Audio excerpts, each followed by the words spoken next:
Hey guys, it's Will from the Back 40. And listen, if you ever wanted to do me a favor and you haven't had a chance to do it yet, I'm going to ask you to do me that favor today. If you would, just watch this video all the way through. That's all I want you to do. Because you know what? I wasn't always this grizzled old gray guy that you see standing in front of you right now. Once upon a time, I was this scared 12-year-old kid laying in a bed at Cox North Hospital in Springfield, Missouri. For 2 months I laid there, recovering from a farm accident that would change my life forever. And right here's where it happened. This is the family farm that I grew up on in Brighton, Missouri. And this tree was just a little tree when I was 12 years old. But I laid right here on the ground, just a few feet from this tree, for over 2 hours, waiting on an ambulance to show up, to give me the critical triage treatment that I needed, and to get me to the hospital for the critical care that my body had to have. The story of that day is a very common story in rural America. I don't want to show the houses that are here now because I don't have the permission of the homeowners. And even though it's legal to film from the road, out here in rural America, you don't go filming people's houses without them telling you that it's okay. But just over my shoulder in that direction is the farmhouse that my grandparents lived in when the accident occurred. And right across the street is a renovated dairy barn that my mother and my two sisters and I lived in. And then right beyond the point that I showed you just a minute ago is an old World Fair barn that was built back in the early 1900s. This was a 640-acre farm, and my family lived here, and some of the best memories in my life occurred here.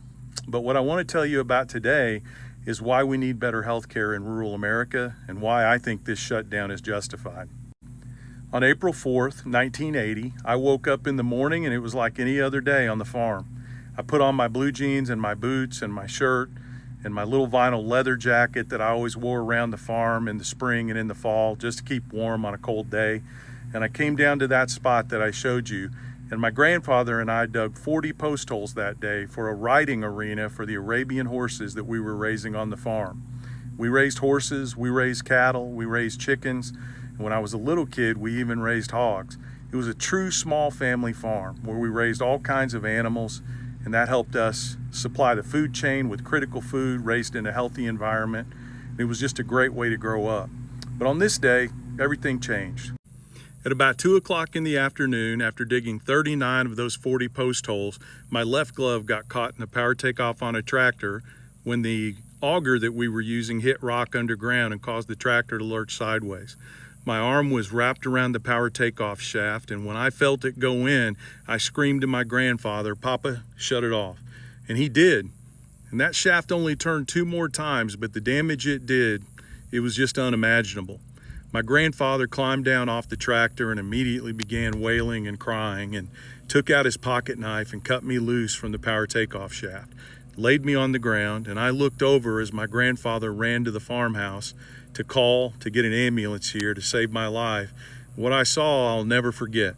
My thumb had been pulled off, my wrist had been broken in 2 places, and 2 fingers on my hand were laying flat back against the top of my hand. My forearm had been broken in 2 places and was laying at an odd angle. My elbow had been dislocated and crushed and was laying at a strange angle. My upper arm had been broken in 1 place and had been pulled apart by about 4 inches.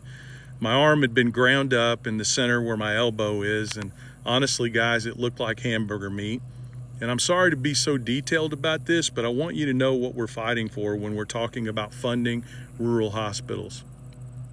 After a little while, it hit me, the seriousness of what was happening, and I won't lie to you, I screamed out to heaven that day, "God, please don't let me die." And that's a lot for a 12-year-old to have on his shoulders. But that's what happens on farms, and that's what happens in rural America.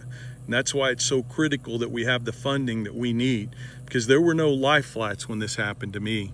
I laid there for 1 hour and 50 minutes waiting for an ambulance to show up. As the sun melted the fat on my arm from the injury that I had occurred, my grandmother came down. Sorry guys, tough to get through this.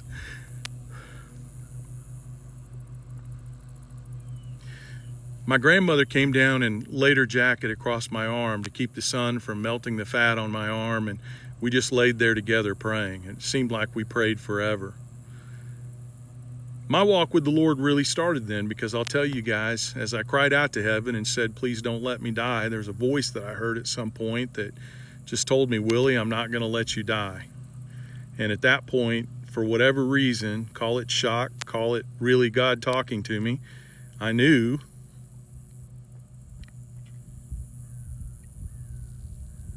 that I was going to be okay.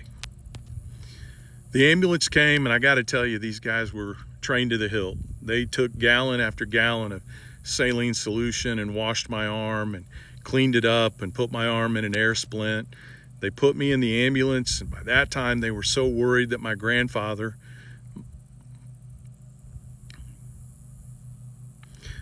might have a heart attack that they put him in an ambulance too. And they took us to Cox North Hospital in Springfield, Missouri. And that's where my journey began.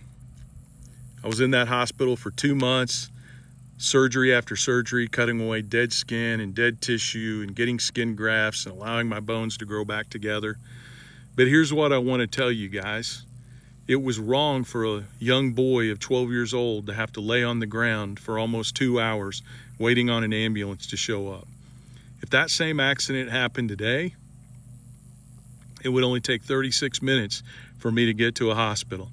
Because in this old alfalfa hayfield you see out here behind me, we could have a helicopter land there, clean me up, get me on board, and get me to a hospital right away. And you'll just excuse me, folks, if I don't want to go back to that. If I think it's wrong to cut the very Medicaid program that funds most of rural health care. I don't want any other 12-year-old kid to have to lay on the ground for an hour and 50 minutes waiting for help to show up, wondering if they're going to live or die. So when you see these fancy politicians in their $1,000 suits stand before the cameras and make an argument that this is all about politics and that the Democrats are shutting down the government, I want you to remember this video. And I want you to remember that 12-year-old kid that laid over there on the ground for an hour and 50 minutes waiting for an ambulance to show up. This is why we're shutting down the government, because they cut $137 billion from rural health care, and they gave us a bribe in the form of $50 billion to cause us to be quiet, to fund the $137 billion that they cut. And they want us to compete for that $50 billion like it's the Hunger Games, like a little kid's life, laying out there on the ground bleeding out, isn't worth the money that we put into Medicaid to make sure that our kids and our elderly folks with chronic conditions and all of our young people and families that are involved in accidents in rural America because we have to travel further and faster to get to the places that we need to be, like none of them are worth it. That's what I want you to remember.